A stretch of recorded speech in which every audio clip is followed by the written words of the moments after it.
Before I start, I just want to ask us to sort of really acknowledge Karen. Karen is sort of like Clark Kent.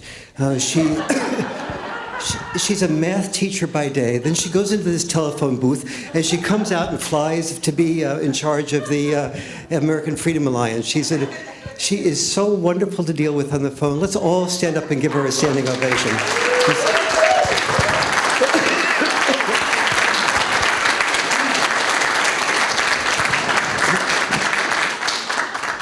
Karen gave me a few pieces of information that may or may not be accurate about y'all. And she said that you were very bright,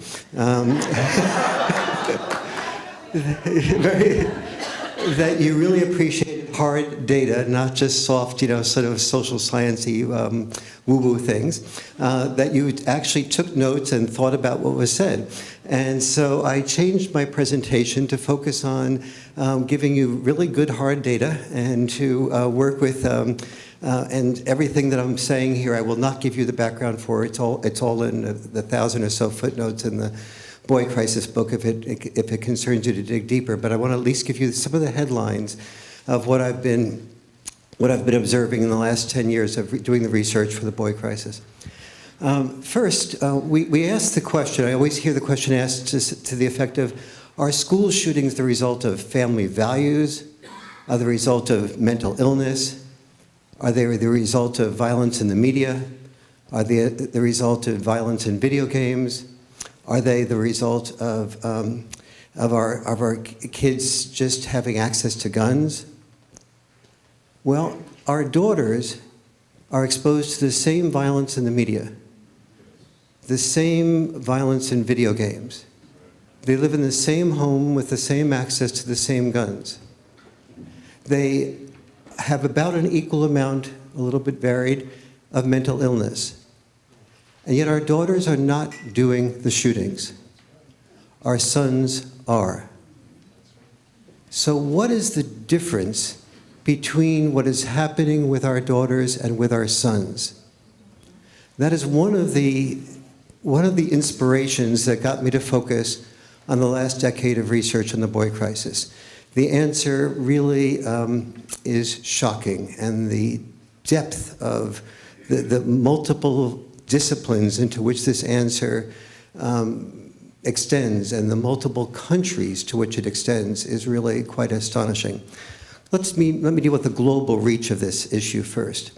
The International PISA test, distributed, as you know, by UNESCO, reports that boys are falling behind girls in all academic subjects in all 60 of the largest developed nations in the world. So this is not just the United States where this is happening. I began to see that so I started looking, what do developed nations have in common? Basically, developed nations have solved one problem, survival. And they've developed two new problems. They've developed two freedoms that have created two problems. And the first is the freedom to have permission for divorce. And the second is for the freedom and the permission for children to be born to unmarried mothers. Now, in the United States, 53% of moms under 30 have children without being married. 50%, I said 50, I meant to say 53% of moms under 30 who have children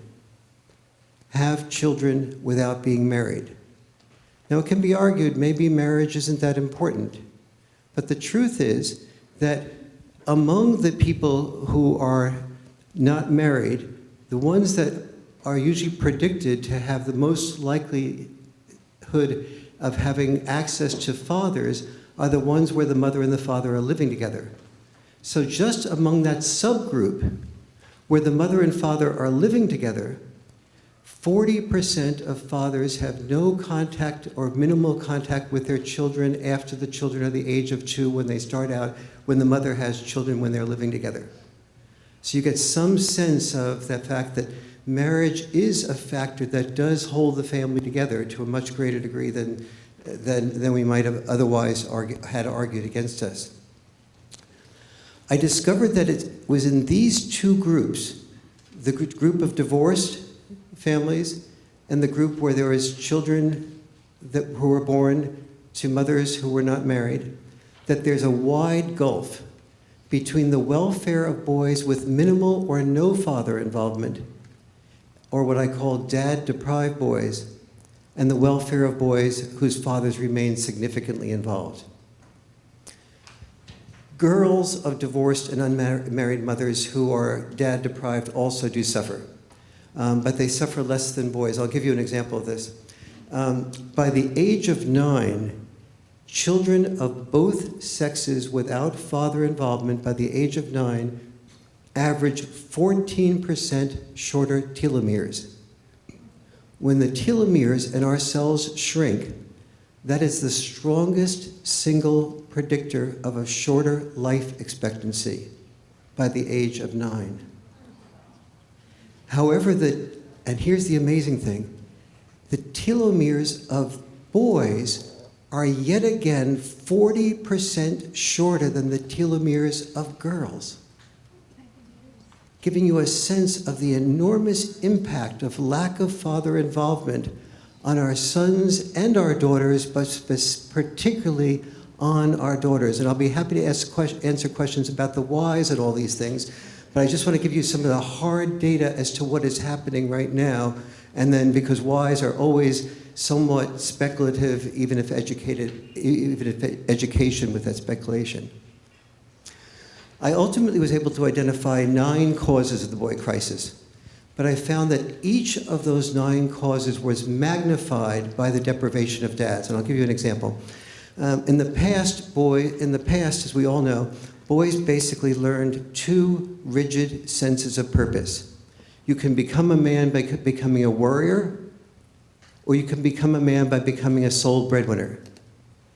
Fortunately, there are fewer boys needed for the warrior role and therefore the role of death, and fewer boys needed as sole breadwinners. Women are taking the burden off of that for many boys and men. But what's happened, that's the good news, but the bad news is that there has been for boys a purpose void that no one has filled. And so today the good news is that boys have less rigid roles, and so boys are more free to discover themselves as human beings as opposed to what boys have always been programmed to do, which is not to discover themselves as human beings, but to discover themselves as human doings. And so for the first time in human history, boys are freer to be that way. However, but here's the difference. The boys with involved fathers indeed have role models to help them discover themselves today. However, for boys without involved dads, the purpose void is magnified by the dad void. For this boy, there is neither a cultural role model telling him how to become a man, nor is there a paternal role model telling him how to become a man. At the very historical moment that a boy has a much greater need for a dad to help him discover himself and define himself, millions of boys are finding themselves dad-deprived. So that's the historical confluence that is happening at this moment. My research for the boy crisis ended up identifying more than 70 ways that dad-deprived children suffer. Girls who are dad-deprived suffer from a high percentage of those 70 ways, but as I mentioned with the telomere example, not to the same degree. However, the women's movement created what I would call the multi-option woman. It expanded the options of middle-class married women from the old raise children full-time to 3 options: raise children full-time, raise money full-time, or do some combination of both. Girls may suffer less from dad deprivation, in part because girls raised primarily by moms have 2 rudders. both the multi-option woman rudder of a culture saying you can be whoever you want to be, go girl, girls can be powerful, get the wind underneath your wings, and also the mother role model, which is, so she has the same gender giving her the role model at the same time as the culture is saying you can be whoever you want to be. Boys, while the girls have these two rudders to go through the tough, rough waters of life, in contrast, the dad-deprived boys are without rudders. They're rudderless. There's some good news here. While there's all these dad-deprived boys, among the boys whose fathers are dad-involved, those fathers generally are far more involved than their fathers were, who were more involved than the fathers before them were. So we have today boys being, another group of boys who are what I would call dad-enriched. And the gap between the dad-enriched and the dad-deprived boys, I predict, will predict the future of our leaders versus our failures to launch.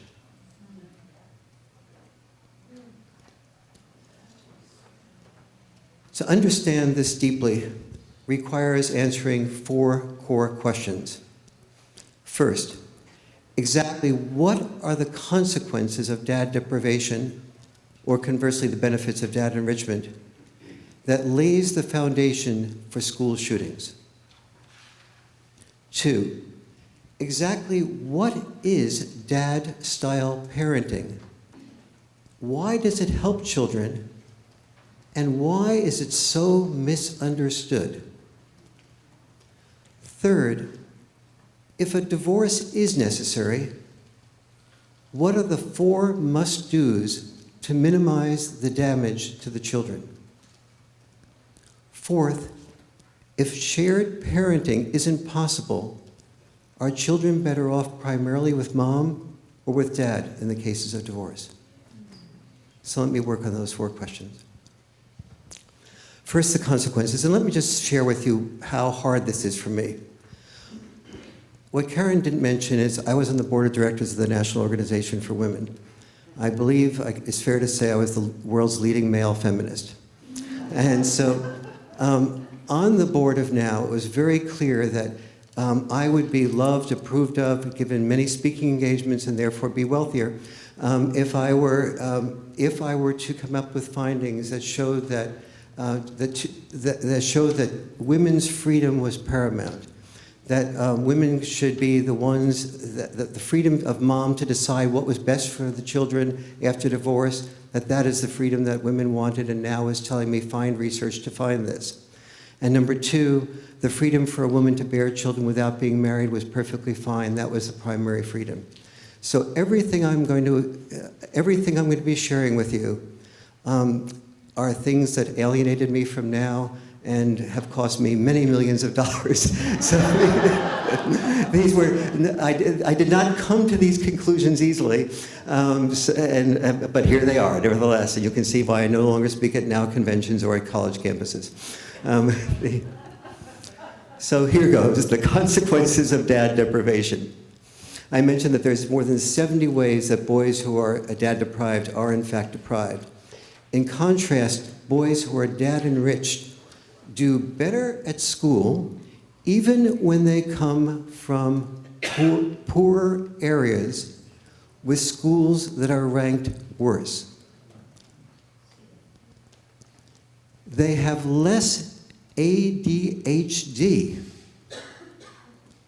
and they have more empathy. We don't usually think of fathers and empathy, but as it turns out, children do not develop empathy by being empathized with. They develop empathy by being required to think of other people's needs besides their own. Dad deprivation is the greatest predictor, the greatest single predictor of a boy committing suicide. It is the greatest predictor of a boy taking drugs. Think opioid crisis. Dad-deprived boys are much more likely to drink excessively, be bullies, and be bullied. The characteristics of bullies and the bullied are highly overlapping. Dad-deprived boys are far more likely to drop out of school, be alienated, and be rudderless. The result, our prisons are basically not just men's centers, but men's centers for dad-deprived boys. These boys are hurting. And boys who hurt us. Sadly, when boys who just hurt just themselves, for example, boys commit suicide at about 6 times the rate that girls do when they're in their early 20s. When they're 10 years old, the rate is equal. Between 10 and 14, the rate goes to twice boys versus girls. Between 15 and 19, 4 times boys versus girls. Between 20 and 25, it goes to almost 6 times the rate of girls. Sadly, when it's just dealing with the issue of boys hurting themselves, the boy crisis was met with a cultural shrug. But now that boys who hurt are hurting us, we're suddenly taking note.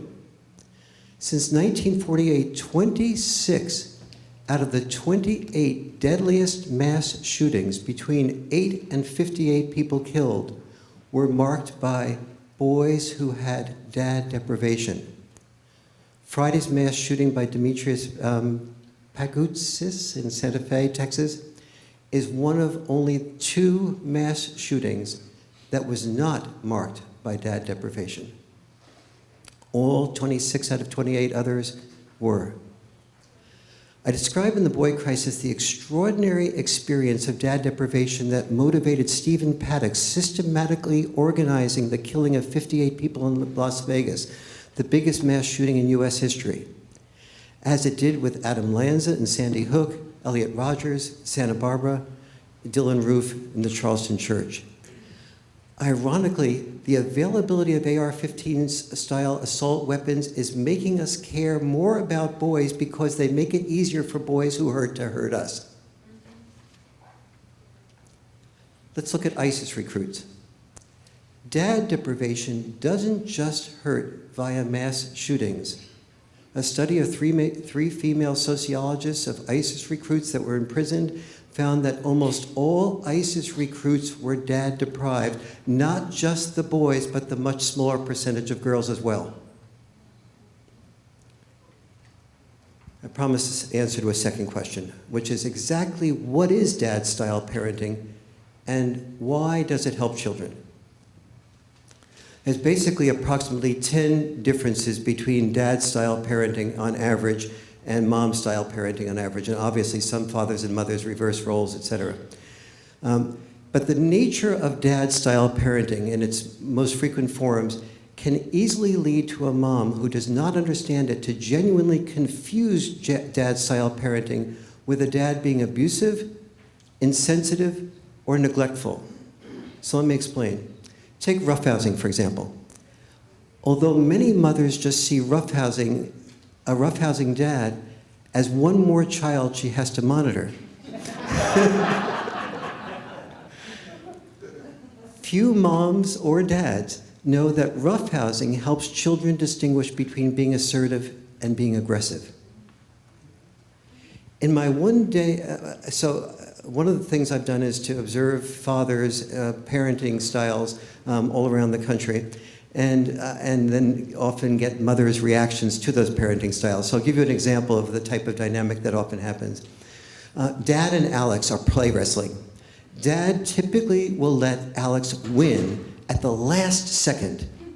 But once, when Dad senses that Alex isn't really trying his hardest, Dad will beat Alex, and Alex will end up crying.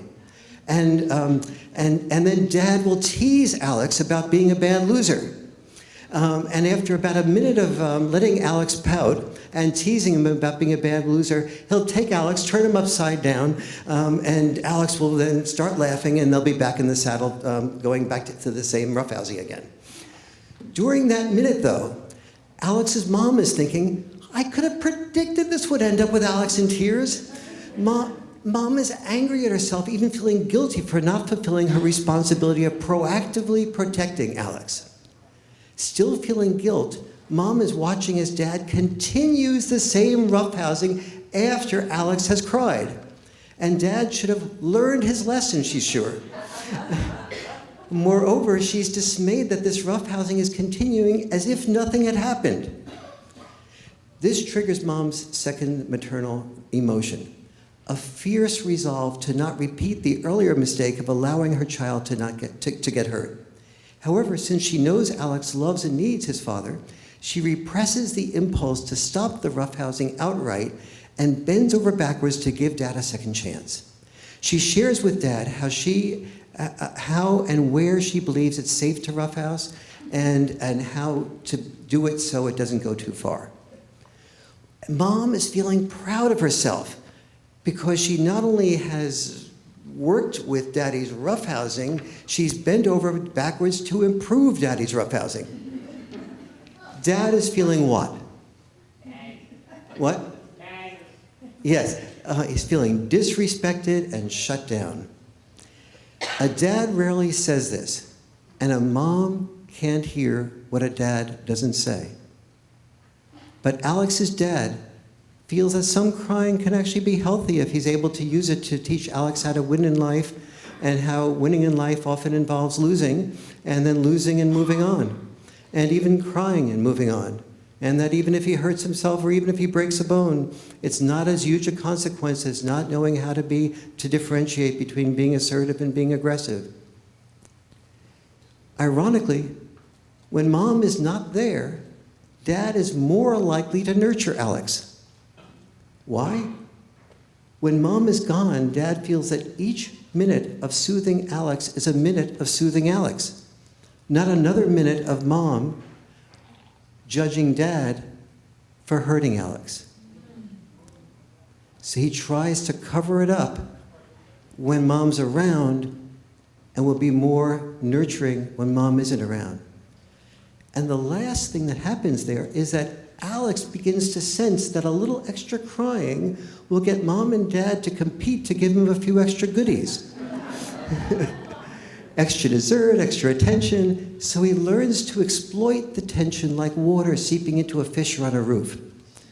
The gap between Mom and Dad then widens further, and Alex unconsciously learns victim power, the benefits of exploiting being perceived as a victim. Now, if a mom and dad are in a custody battle, Dad often proactively snuffs his dad style out because he fears that the children will report that they cried at Dad's, and this will be told to a psychologist and reported at the court, and then then jeopardizing his children's time with him. And no dad is able to articulate this, and undermining a second dad-style contribution, which is the understanding the difference between boundary enforcement and boundary setting. This is perhaps the most important thing I'll be sharing today. My observation of fathers has allowed me to see that roughhousing typically creates a father-child bond. The bond allows the dad to enforce boundaries, like saying, okay, no more roughhousing until you finish your homework, without the child becoming resentful or rebellious, because that bond has made the child feel like the dad is on his side or her side. The importance of dad-style parenting can't be understood without understanding this difference between boundary enforcement and boundary setting. Both dads and moms set boundaries. You can't have your ice cream until you finish your peas. And kids test boundaries. Nobody needs to be told that. And they test them about the same way at the outset with both parents. But when the child tries to persuade the mom, and particularly a mom of divorce, that to have the ice cream before she or he finishes the peas, mom is more likely to think, I'm not going to waste these few precious moments here with my son or daughter arguing about a few peas. So, okay, sweetie, I'll tell you what, have a couple more peas and then you can have your ice cream. So she makes a deal. Dad is more likely to say, you know the deal, I know the deal, you know that I know the deal. He may not even say that in words. He'll just look at it with his eyes. And if the child starts crying and saying, you're so mean, Mommy lets me have the peas without finishing all the ice cream without finishing all the peas, he'll say, you can continue to cry. There'll be no ice cream tomorrow night either. And so eventually the child begins to learn that the only option it has with Dad is to focus on getting the job done that needs to be done, that is eating the peas in order to get what you want to have, that is doing what you must do in order to get what you want to have, or learning the beginning of postponed gratification. With mom, the child learns, if I can figure out mom's sensitive area, what she responds to, or what will make her empathetic with me, I can manipulate a better deal than having to finish all my peas before I get my ice cream. And so the experiences, we'll see the consequences in real life of this in a little while.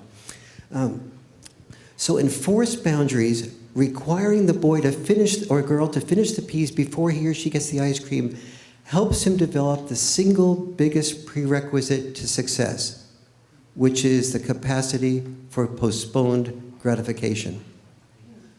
Here's what happens when a boy, in particular, without this discipline, here's the slippery slope that tends to occur. He tends to get too distracted with texts or the newest video game instead of doing his homework. So he doesn't complete the homework he aspires to complete. He then begins to do worse in school. He feels less respect from his parents, from his teachers, from the kids at school, both boys and girls. When it gets to boy-girl time, girls are not interested in going out with the losers. They go out with the football players, the quarterbacks, the winners, the student body presidents, and so on, the boys who have mastered performance. And so he begins to turn to porn. Porn addicts him to the dopamine of being excited only when there's a new risk that the imaginary virtual girl or woman is taking. And so he becomes addicted to risks. His gray matter is significantly harmed by the porn. He becomes addicted to video games. He begins to withdraw. The withdrawal into pornography is basically access to a variety of attractive women without fear of a rejection at a price he can afford. And so he begins to get addicted to that. And then as he begins to have his first interaction with a real life girl or woman, he finds that the girl or woman feels objectified and not really treated as a full human being, and is not turned on just by the nuance of the interaction with the girl or woman. The girl or woman withdraws from him, and he's then convinced he is in fact a loser, which puts him into more addiction, more porn, more depression. In worst case scenarios, that increase in suicide that I mentioned before. And in very worst case scenarios, he has such anger and resentment at the fact that he is usually a sensitive boy. Because if he's in this type of situation, mom is usually very sensitive to him, and he grows up to be very sensitive. And he feels that his sensitivity is not being seen, recognized, acknowledged, valued at school, that he's only being seen as a loser. And so he begins to get angry at the people at school, at his teachers, at his potential girlfriends, at his potential male friends that don't respect him. And that anger in the worst case scenarios can result, I believe, in some of the foundations that lead to school shooting.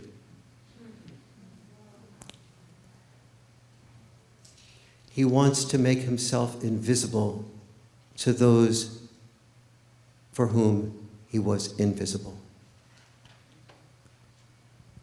Let's look at some of the concrete differences that happen in life as a result of lack of boundary enforcement.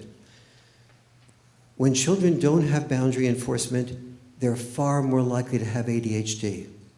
This male dad style versus mom style difference you can see in single parents, where 30% of children living only or primarily with their mom have problems with concentration, versus 15% who live primarily or only with their dads. You see the difference in bedtimes. Although a mom is more likely to set an early bedtime, single moms are more than 3 times as likely as single dads to let younger kids get away with late or irregular bedtimes. You can see why from one of the examples I was giving you before, the boundary enforcement differences. Obviously, getting to bed late creates health problems, such as stomach aches, greater frequency of absence from schools, more days in the ER. These are common to children living primarily with their moms. Empathy. The amount of time a father spends with a child is one of the strongest predictors of empathy in adulthood. Teaching a child to treat boundaries seriously teaches him or her to treat the needs of others seriously. Third, the third thing I said that we really needed to understand this issue more deeply is if divorce is necessary, what are the 4 must-dos to minimize the damage to children so that we don't end up with a boy who's so depressed, alienated, rudderless, that he's tempted to do the school shooting? One is, if there is a divorce that's necessary, the first and most important is about an equal amount of time with the father and the mother. Second is no bad-mouthing. The child must not only be able to not hear bad-mouthing about the dad or from the mom, or about the mom from the dad. The child is half biologically the mom and the dad, and when she or he hears things being said about the other parent in a bad-mouthing type of way, the child begins to worry that that is really him or her that is being denigrated. Proximity. Children that do the best after divorce have parents who live within 20 minutes of drive time from each other. All these I'll be able to answer questions about why later, but I just want to give you the headlines now. Counseling. Children that do best after divorce have their parents in consistent counseling, not just emergency-based counseling after divorce. The only one that I'm going to elaborate on here because of time is the time issue. Here are the 3 main findings around time. One is that dad's time trumps dad's dime. That is, the children that do the best after divorce are ones that have more time with dad. Almost inconsequential is the amount of money from dad. So the system should be rewarding time with dad, not being away from dad and rewarding with money. Number 2, the more equal the time, the better. Number 3, overnights are particularly pivotal, and I'll be happy to answer questions about why overnights are so important. One of the things that as I testify in court on these issues, that it comes up a lot is that the judge will often think and feel, and very honestly so, in high conflict relationships, shouldn't one parent be in charge? So we've now had 43 studies done on this, and here's the conclusion. Children in shared parenting families had better outcomes on measures of emotional, behavioral, and psychological well-being, as well as better physical health and better relationships with both their fathers and their mothers. These benefits remained even when there were high levels of conflict between their parents. The other question that legitimately concerns many judges is, won't switching homes destabilize children in a divorce situation where the children are already destabilized? And that's a really legitimate worry, and so we've done, well, not we, more than 60 studies have been done looking at the answer to that question. The brief conclusion is that children in equally shared parenting arrangements had better psychosomatic health, that is physical health affected by emotional and mental stresses, than children living with only one parent.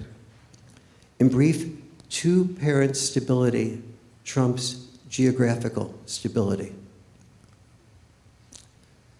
That's because the child has so much more invested in worrying about whether she or he is being abandoned by one of his or her parents, and also doesn't get to know himself or herself if they don't know that half of the self that is the other parent. All this has enormous implications for lots of other things like step-parenting, adoptive parenting, but I can't get into all of that right now. Last, if shared parenting isn't possible, are children better off primarily with mom or dad? I'm going to give some examples here about one or the other, and it's going to turn out that children do better with dad, but I want to make it clear that children do not do better with dad than they do with both mom and dad together. So being with dad is the next to worst outcome. But one of the reasons why, here are some of the reasons and stages why the children seem to do well with the dad. Glynis Walker did some really important research. She interviewed the children of divorce about 5 years after divorce, and she asked, how many times did you experience your father bad-mouthing your mom, your mother bad-mouthing your father, both bad-mouthing each other, neither bad-mouthing the other? Only 11% of the time did bad-mouthing happen by neither parent toward the other. But she found that it was 5 times more likely that children would have experience their mothers bad-mouthing their fathers than their fathers bad-mouthing their mothers. And as a result, children living primarily with dads had much more respect for their moms than children living with moms had for their dads. Children living with their dads, there was 9 times as less like 1/9 as likely to be conflict between the mothers and fathers as when the reverse happened. What about in the early years? Kyle Pruitt of Yale studied infants living with just their dads compared with just their moms, and found that in the areas of personal and social skills, the children living with primarily their dads were 2 to 6 months ahead of schedule, with problem-solving tasks 4 to 8 months ahead of schedule. In the dangerous years, where we're talking about the school shootings, millions of divorced parents worry as I think their sons substitute video games, drinking drugs, or porn for friends, and the risks of rejections.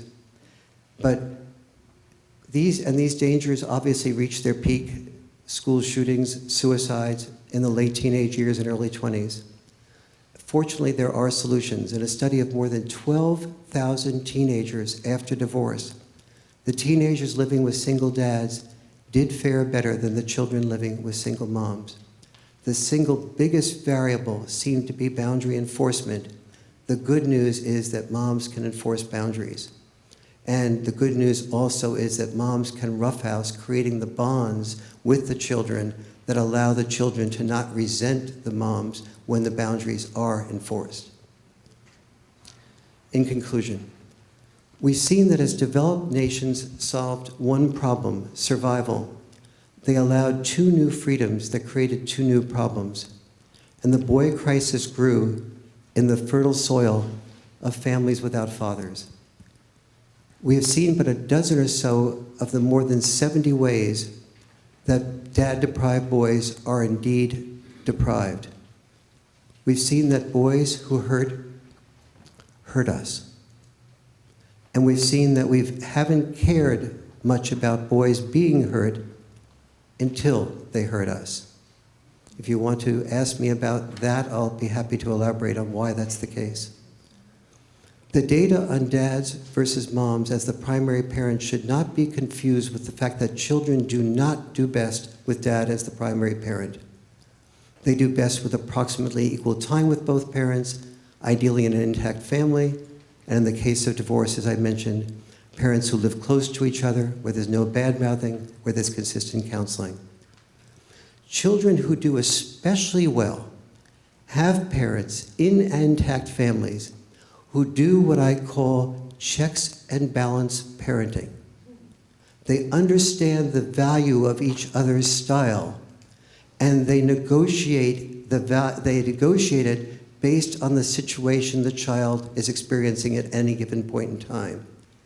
Neither parent's style is put down so that the other parent ends up withdrawing, and particularly the dad feels like the way it can get approval and love is more by earning money than being involved with the children.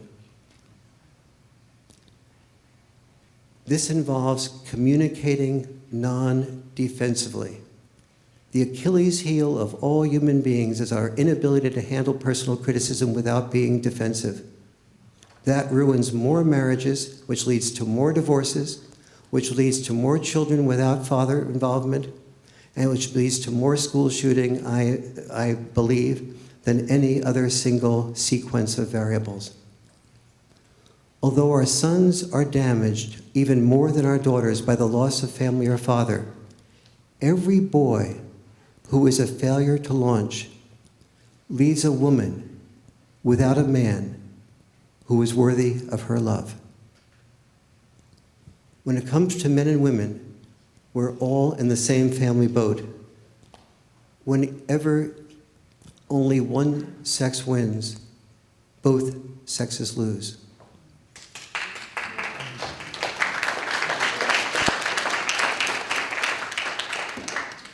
Sometimes what progressives advocate is not progress.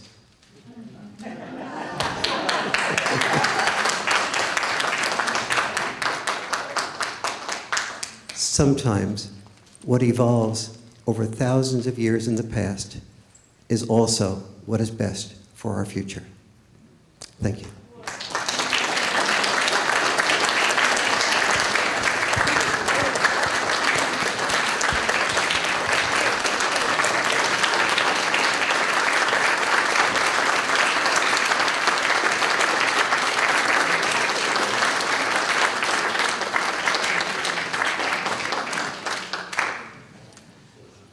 Questions? Would you say your name so I can speak to you as people rather than lecturer versus object? Say your name. My name is Chase, and I've been interested in this topic for about 30 years. Dr. David wrote Fatherlessness. He's been studying fatherlessness for many years. So this, but it's more timely now than ever, and it's driving me crazy that it seems like the women's movement, almost all of their gains have been at the expense of men and boys. And I'm resent women.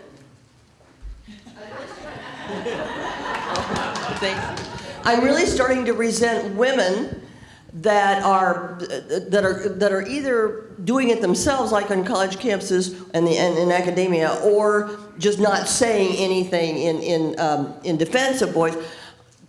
Labeling labeling men as predators and the problems and patriarchal, whatever. And I want to say to them, shame on you for doing this to your sons, your brothers, and your fathers, and your husbands. Shame on you.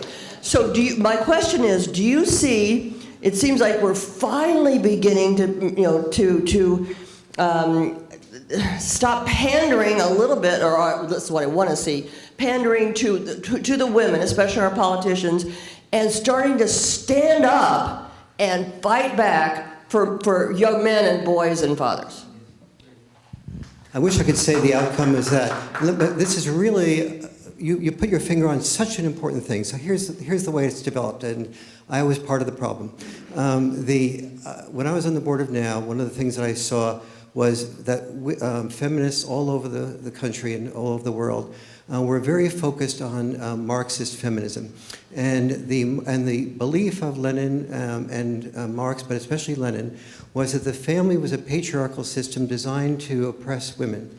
And so there was, and this came simultaneously with another series of events.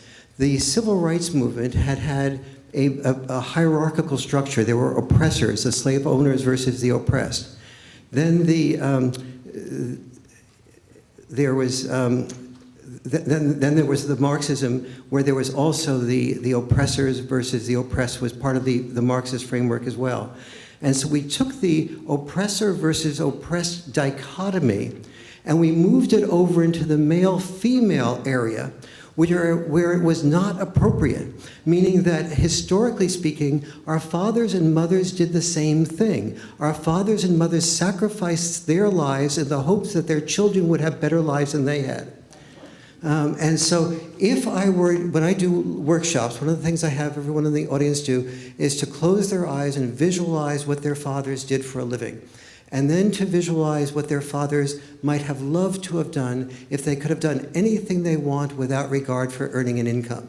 And when they did the fantasy part of it, they realized that their fathers oftentimes, when their fathers had the glint in their eye, when they were the happiest, what they were doing was playing with their grandchildren. When they were going out and playing golf, they were writing poetry, they were singing in a choir, they were doing something that just gave joy to their heart.